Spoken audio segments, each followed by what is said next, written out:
Au cours de l'année 2022, c'est-à-dire en un an seulement, j'ai changé de chauffeur 4 fois.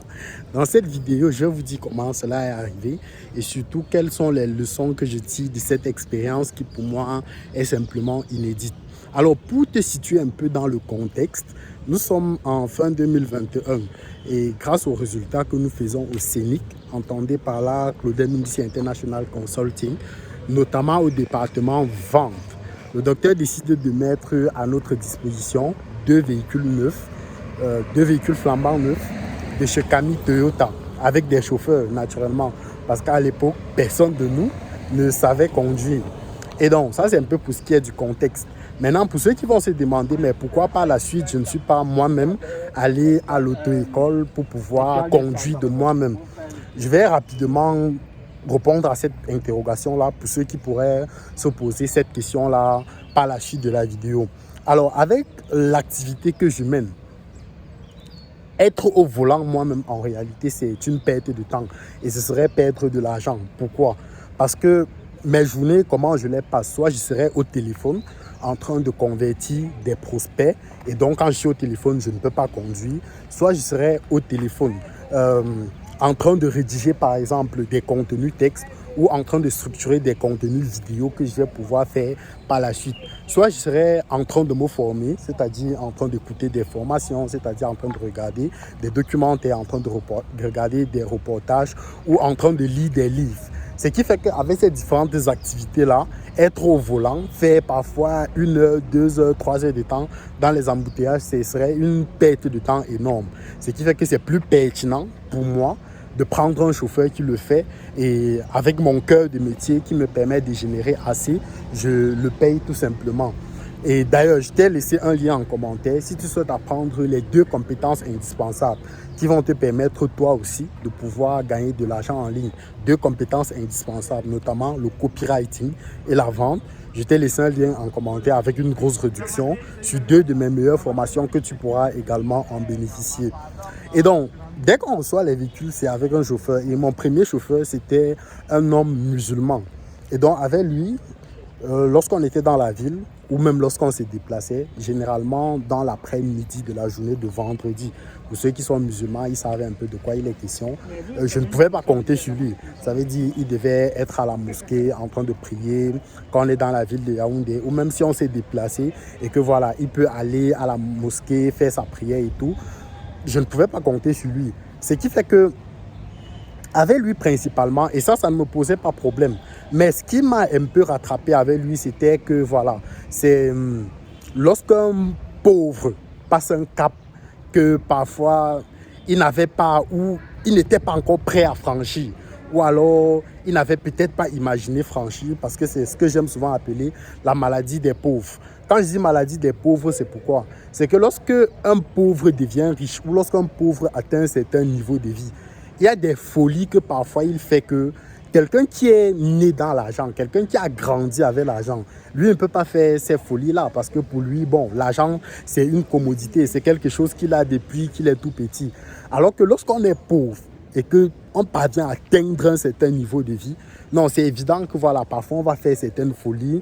Là, par exemple, je regardais encore une émission télé récemment que Maître Gims a réalisé lorsqu'il était en Côte d'Ivoire avec Willy Dombo. Et Gims disait que l'une de ses plus grandes folies qu'il ait commis lorsqu'il est devenu riche, c'est qu'il a acheté un manteau à 70 000 euros. Et donc ça, c'est des attitudes de pauvre parce que ce serait difficile de voir quelqu'un qui a grandi avec la richesse faire ce type de choses. Et donc, moi, ça un peu, ça m'a rattrapé. Et quand je dis que ça m'a rattrapé, c'est pourquoi? C'est que, voilà, quand il partait, il me laissait, par exemple, à Polytechnique, où je fais mes études, où je suis d'ailleurs actuellement. Quand il partait me laisser à l'école, pour moi, c'est que, voilà, c'est un chauffeur. Et donc, son bureau, c'est dans la voiture. Ce qui fait que quand il partait me laisser à l'école, parfois, je devais faire 3 heures, 4 heures, 5 heures de temps à l'école. Et je le faisais attendre sur place. Ça veut dire passer 4, 5 heures de temps, 6 heures, parfois 8 heures même à m'attendre sur place. Ça veut dire qu'il y a des journées où je pars à l'école à 8 heures et que je rentre parfois autour de 17 heures, 18 heures. Et que voilà, il passait toutes ces journées sur place à m'attendre. Et moi, j'étais pauvre à l'époque. Je ne comprenais pas que voilà, on est un chauffeur qui doit venir te laisser rentrer, attendre que tu finisses et tu l'appelles, il vient te chercher. Et donc, cette attitude de pauvre-là m'a rattrapé un peu. Et surtout qu'à l'époque aussi, après mes études, c'est-à-dire quand je finissais à l'école, parfois à 16 heures, parfois à 17 heures, parfois à 18 heures, je me retrouvais en train d'aller faire par exemple des réunions, des sessions de formation jusqu'à parfois 22 heures, 23 heures, parfois minuit même. Ce qui fait qu'il rentrait chez lui parfois à 1 heure, 2 heures du matin. Avec lui, on a travaillé peut-être pendant 3 mois et demi. À un moment donné, il a craqué parce que ça devenait quand même assez pénible pour lui. Ce qui fait que voilà, il a craqué et on a dû se séparer. Et naturellement, c'est après ça que j'ai compris qu'en réalité, je le manœuvrais ou plutôt je le gérais mal. Parce que ce n'est pas comme ça qu'on gère un chauffeur. Et donc, c'est après ça que voilà, je me suis rapproché de certaines personnes pour un peu discuter avec elles, de voir comment elles travaillent avec leur chauffeur et de pouvoir aussi me mettre à jour. Parce qu'il fallait bien que je puisse à un moment donné sortir de ma pauvreté. Et donc, ce que j'ai appris avec lui, c'est de comprendre que voilà, il faut toujours se former. Parce que quand on parle de formation, parfois les gens ne comprennent pas. Ils se disent que c'est aller dans une salle, quelqu'un fait un cours magistral que vous écoutez. Non, c'est très loin de ça. Quand on dit se former, c'est lorsque vous faites face à une situation inconnue, rapprochez-vous des personnes qui ont vécu cela, rapprochez-vous des personnes qui vivent cela et renseignez-vous sur comment ça fonctionne au lieu de faire à votre manière. Donc, c'est ça que j'ai pu apprendre avec lui, ou plutôt consolider avec lui. Donc ça, c'était avec le premier chauffeur. Et le second, c'était un chauffeur brun. Et ne me demandez pas pourquoi j'insistais sur le fait qu'il était brun. C'est vrai qu'au départ, pour moi, mes collègues avaient des préjugés par rapport au fait que ce soit quelqu'un de brun. Et moi, je me disais non. On ne peut pas juger quelqu'un sur la base de la couleur de sa peau. Ça ne ferait aucun sens. Et donc, le premier jour, quand il arrive, il est tout vêtu, costard, cravate et tout. Bon, moi, je le regarde d'abord depuis la fenêtre et je me dis, mais est-ce que celui-ci, est-ce qu'il connaît effectivement où il va? Parce que moi, ça me tenait un peu. Ce qui fait que voilà, après une semaine de travail, il a compris avec qui il travaillait. Et il a compris que ce n'était pas nécessairement le mode vestimentaire à adopter. Et donc, lui, l'erreur que j'ai commise, c'est que voilà, c'était mon aîné, de très loin même d'ailleurs. C'était un père de peut-être 3 enfants déjà. Et au début, moi, je lui donnais sa place d'aîné, sa place de grand frère. Surtout que c'est l'une des leçons les plus importantes que ma maman m'a inculquées depuis que je suis tout petit. Toujours respecter les aînés, peu importe la situation. Donc, ce qui fait que voilà, il pouvait très facilement s'immiscer dans mes choses, dire non, Ruther, il y a telle chose là que tu as fait. Moi, je pense que tu aurais pu mieux faire plutôt ainsi. Ça veut dire, par exemple, des rendez-vous où je pouvais arriver avec lui et je lui dis, peut-être on va faire 1 heure sur place. Le rendez-vous me prend peut-être 1h30, 2 heures. Et je reviens, je dis, non, grand frère, excuse-moi et tout, ça m'a pris plus de temps que prévu. Et donc, au fil du temps, il a pris des ailes. Ça veut dire, la relation qui était censée être une relation employeur-employé est devenue une relation grand frère, petit frère. Et donc, il commençait à ne plus me considérer comme son patron. Face à des situations, il me disait, non, tu es mon petit frère, il faut attendre que je te conseille et tout. Et donc, à un moment donné, ça m'a un tout petit peu exaspéré quand même. Je me disais, mais au final, on est dans une histoire où je marche avec quelqu'un qui, en réalité, est censé être mon chauffeur, mais qui, au fil du temps, s'est transformé en mon grand frère, tout simplement. Donc, ce qui fait que voilà, j'ai essayé de mettre les points sur les i, de le recadrer un tout petit peu, de lui faire comprendre que non, il était chauffeur et pas mon grand frère, et que voilà, il n'avait pas à me conseiller sur ma vie. C'est allé un tout petit peu en vrille et on a dû se séparer dans ces conditions-là. Donc, ce qui fait qu'avec lui, j'ai fait tout au plus 2 mois de travail. Et on a dû se séparer parce que voilà, on ne s'entendait plus sur un certain nombre de choses. Il estimait que voilà, il doit me conseiller, il doit s'immiscer dans mes choses. Et pour moi, ça commençait un tout petit peu à m'exaspérer. Surtout que c'est quelqu'un qui ne comprenait rien. Je vais dire, il y a un conflit de génération entre nous. Ça veut dire, de ce que je fais, c'est difficile pour quelqu'un qui ne sait pas mouler depuis un certain âge à la technologie de comprendre ce que je fais. Et donc, ne pas comprendre, mais vouloir être celui qui donne des conseils. À un moment moment donné, ça passait un peu mal. Et là où le bouchon allait un peu plus loin, c'est que voilà, moi, il y a des choses que j'acceptais, mais qu'il se retrouvait en train de faire, par exemple, à mes collaborateurs. Ça veut dire, lorsque, par exemple, il va prendre un de mes collaborateurs dans la voiture, il va poser un acte, il va vouloir lui dire que non, je suis grand frère, ce que tu fais là, non, c'est pas bien, machin. Donc, en fait, il passait de moi, comme j'ai laissé faire, à vouloir appliquer le même modèle sur mes collaborateurs qui, à chaque fois, m'interpellaient et me disaient, méritais, tu as un chauffeur ou tu as un grand frère. Et donc, on a finalement dû se séparer un peu en queue de poisson parce que voilà, ça devenait un peu difficile de s'entendre sur un certain nombre de choses. Et donc, lui s'en est allé. Et par la suite, je me suis dit, OK, comme ça devient difficile pour moi d'avoir un chauffeur avec lequel je peux travailler sur la durée, ce que je vais faire cette fois-ci, c'est de prendre plutôt quelqu'un pas sur un contrat de longue durée, mais quelqu'un avec qui je vais payer à la tâche sur une bonne période. Et c'est là où, si je me rends compte qu'on s'entend sur un certain nombre de choses, c'est à ce moment-là que je pourrais signer un contrat sur une longue durée avec lui. C'est ainsi donc que je prends un nouveau chauffeur qui était d'ailleurs étudiant en Waikele, en master. Il faisait cycle master. Et au début, je le prends à la tâche. Ça veut dire quoi? Quand je dois sortir un jour, je l'appelle, il vient, on fait les courses ensemble. Et à la fin de la journée, je lui paye sa journée, tout simplement. Et on s'arrête là. Donc, on a fait ça peut-être pendant 2 semaines. Le temps pour lui, déjà, de voir mon rythme de travail, de voir que voilà, c'est difficile pour moi de rentrer à moins de 21 heures à la maison pour qu'il puisse s'y habituer. Le temps pour moi aussi d'apprendre à le connaître, de voir ses agissements, de voir son tempérament face à certaines situations. Et au bout de 2 semaines, c'était une expérience assez positive. Ce qui fait que voilà, j'ai décidé donc de le prendre sur la durée. Mais quand je dis sur la durée, on était pendant les vacances. Et lui, en étant étudiant, ça fait que il m'a fait comprendre que voilà, il ne pouvait travailler avec moi que 3 mois tout au plus. Et qu'après, après les vacances, c'était fort probable qu'on ne puisse plus travailler ensemble parce qu'il devait retourner à ses études. Et moi, je lui ai dit, OK, il n'y a pas de souci, on va travailler sur les 3 mois. Si après les 3 mois, tu te retrouves contraint de pouvoir retourner à tes études, il n'y a pas de souci. Donc, on a fait les 3 mois ensemble. C'était certainement l'un de mes meilleurs chauffeurs, ou le meilleur même, quand je dis l'un, c'est même pas l'expression exacte. C'était mon meilleur chauffeur jusqu'à ce jour. C'est parce que voilà, après 3 mois, il est retourné à ses études, travailler sur sa thèse. Mais on garde de très bonnes relations. Et quand je fais face à une situation du genre, je peux facilement l'appeler. Il vient, il m'épaule dessus. Quand il a quelque chose et que si je peux l'aider à ma manière, je n'hésite pas de le faire. On a eu de très bonnes relations très cordiales. Ce qui fait que c'était pour moi certainement l'une de mes meilleures expériences avec un chauffeur jusque-là. Malheureusement, voilà, il était obligé de s'en aller parce que notre contrat, c'était pour une période bien précise. Donc ça, c'est pour ce qui est du 3e. Et là, j'interpelle forcément les étudiants. Ceux qui, parfois, disent non, on est étudiant, c'est difficile et tout. Voilà un étudiant qui, voilà, comprend que non, au-delà de ses études, il faut charbonner, il faut donner un peu plus pour pouvoir prendre soin de lui-même. Parce qu'à côté de ça, au-delà du fait que voilà, c'est mon chauffeur, en cours d'année, il vend ses téléphones, il génère ses commissions, ou du moins s'il est apaché pour être plus précis. Ça veut dire qu'il va filmer des téléphones, il va pouvoir utiliser ses canaux et les revendre et en retour avoir sa commission. Et il est étudiant.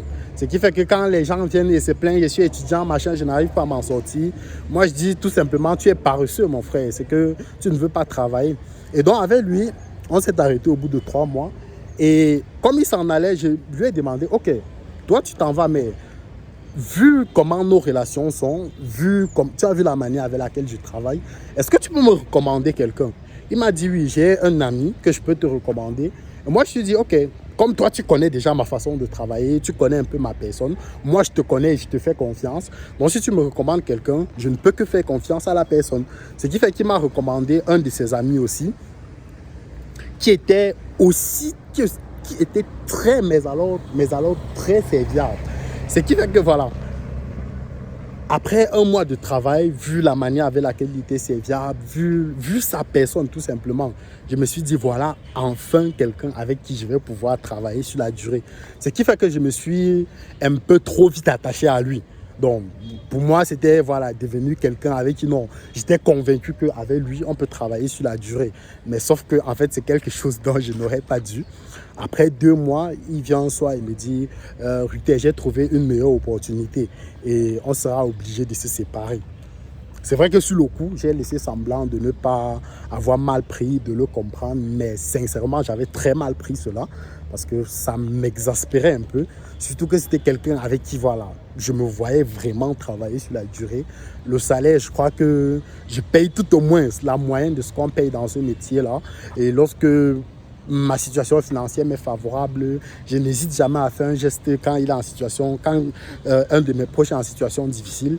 Et je me disais non, avec tout ça qui est réuni, on pourra travailler sur la durée. Et donc je me suis attaché, mais sauf qu'après 2 mois, il me dit non, on doit s'arrêter là. J'ai trouvé une opportunité plus pertinente.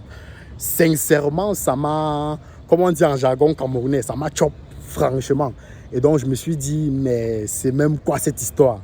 Donc, on s'est séparés, j'ai fait semblant d'être content pour lui, mais en réalité, c'était un peu de l'hypocrisie pour moi. Parce que sincèrement, c'est une séparation que je n'ai vraiment pas très bien vécue.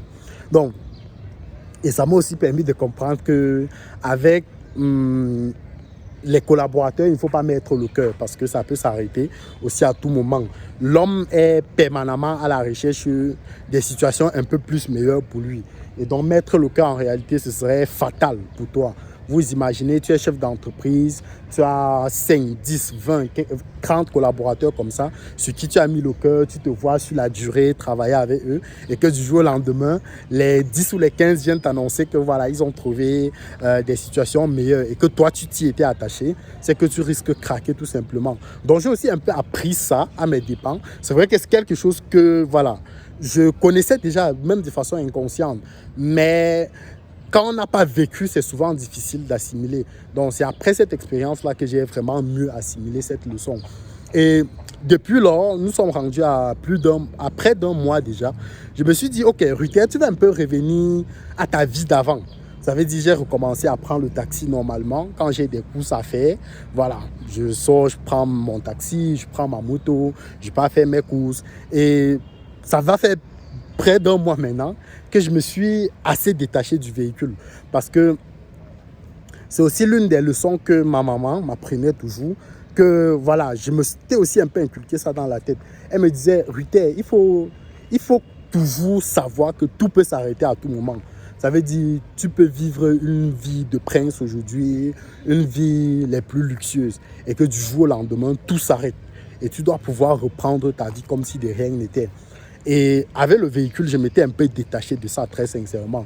J'étais un peu devenu comme dépendant du véhicule. Ça veut dire quand je me lève le matin, j'ai par exemple une course à effectuer. Quand le chauffeur n'est pas là, moi aussi je vais traîner, attendre qu'il arrive avant que je ne sorte. Ce qui fait que parfois, je repoussais des choses à faire tout simplement parce que le chauffeur n'est pas arrivé à l'heure et moi, je ne pouvais pas sortir, prendre le taxi comme je le faisais avant le véhicule. Donc, je m'étais un peu déconnecté de ça. Et je me suis dit, OK, s'il s'en est allé, c'est un peu le moment pour toi de revenir à cette vie-là. Et ce qui est merveilleux avec ça, c'est que voilà, en fait, dans ce moment-là, qui en réalité, je vais dire, n'est pas un moment de drame. C'est aussi là où tu vois réellement ceux qui sont avec toi. Ça veut dire, quand tu vas arriver par exemple à l'école à pied, il y a certains camarades qui vont te lancer des paroles un peu narquois du style « Et il n'y a plus le véhicule ». Et le carburant, avec l'inflation là, c'est devenu difficile de mettre le carburant et tout. Donc il y a des camarades qui vont te lancer des paroles un peu narquoises comme celle-là. Il y a des proches avec qui, voilà, qui te voyaient déjà régulièrement en voiture, qui vont dire, hé, la voiture, qu'est-ce qu'il y a un problème? La voiture, elle n'est plus là finalement. Donc et c'est dans ça que tu te rends compte qu'en fait, il y a des gens qui font semblant d'être contents pour toi, mais qui n'attendent que le jour où tout va s'arrêter. Ils vont dire, voilà, on avait dit non, on avait parlé. Et il faisait celui qui faisait la personne qui maîtrise. Donc, dans ce processus-là aussi, de me déconnecter un peu de tout ça, ça m'a permis de voir un peu réellement des personnes qui parfois font semblant d'être avec moi, alors qu'au fond, ils font des prières, ils font des neuvaines pour que tout s'arrête et qu'on dise, mais le petit là, il croyait qu'il était le plus intelligent, non? Il croyait que on est ensemble sur les bancs, il est le véhiculé, il se prend pour qui, il se croit le plus intelligent, machin, et tout ça. Donc, ça fait que dans ces périodes-là, en réalité, tu vois vraiment qui est avec toi et qui ne l'est pas. Parce que c'est quelque chose de très fondamental. Donc, ça m'a aussi permis d'observer tout ça dans mon environnement. Ça va bientôt faire 1 mois que je suis à pied et d'attendre parfois le taxi 10-15 minutes. On a envie de se dire, mais c'est quoi cette vie? Mais on se dit, non, Ruther, il faut de nouveau s'y habituer. Je me souviens aujourd'hui, par exemple, j'ai fait presque 45 minutes en route, je stoppais le taxi et je ne m'en suis pas plaint. Et ça m'a permis aussi de me conforter en me disant, ok, je suis revenu à cette vie-là et je peux y revenir facilement quand le besoin se fera. Donc, dans les jours à venir, je vais certainement de nouveau prendre un chauffeur, mais cette fois-ci, ce serait difficile pour moi. C'est vrai que je ne sais pas encore comment est-ce qu'on peut faire pour pouvoir, je vais dire, mettre en exergue ce critère-là. Parce que moi, je vais travailler avec quelqu'un sur la durée cette fois-ci. À un moment, c'est un peu chiant de changer les chauffeurs tout le temps. À un moment, c'est époumonnant. À un moment, c'est difficile. C'est vrai qu'on est conscient du fait que trouver la ressource humaine est dur, mais là, changer 4 chauffeurs en 1 an, à un moment, il faut aussi se remettre en question. Parce que peut-être c'est ce que je n'ai pas dit, je me suis fortement remis en question. J'ai discuté avec même beaucoup de personnes qui connaissaient mes chauffeurs, de voir est-ce qu'ils se plaignaient des conditions de travail et tout. Non, la plupart étaient satisfaits en tout cas. Et c'est après ça que je me suis dit, ok, s'ils sont satisfaits, et ça veut dire que quelque part, le problème ne vient pas de moi. Donc, dans les jours à venir, je vais certainement prendre un chauffeur avec qui, en tout cas, je souhaite travailler sur la durée. J'ai déjà quelques propositions sur la main, mais je ne suis pas très convaincu. Donc peut-être sur cette marche, il y a quelqu'un aussi qui peut être chauffeur et qui veut surtout travailler sur la durée, je précise. Parce qu'à un moment, je suis lassé de prendre les chauffeurs et qu'au bout de 3-4 mois, ils s'en vont. Ça en est un peu de trop. Donc c'était cette petite expérience que je tenais à partager avec toi. J'espère que tu as pu tirer quelque chose d'important pour toi. Si ce n'est pas le cas, peut-être ce sera dans une prochaine vidéo et on se donne rendez-vous dans une prochaine vidéo. Là, moi, je vais rentrer à la maison et essayer de manger quelque chose parce que la journée, elle fut suffisamment rude à l'École nationale supérieure polytechnique de Yaoundé.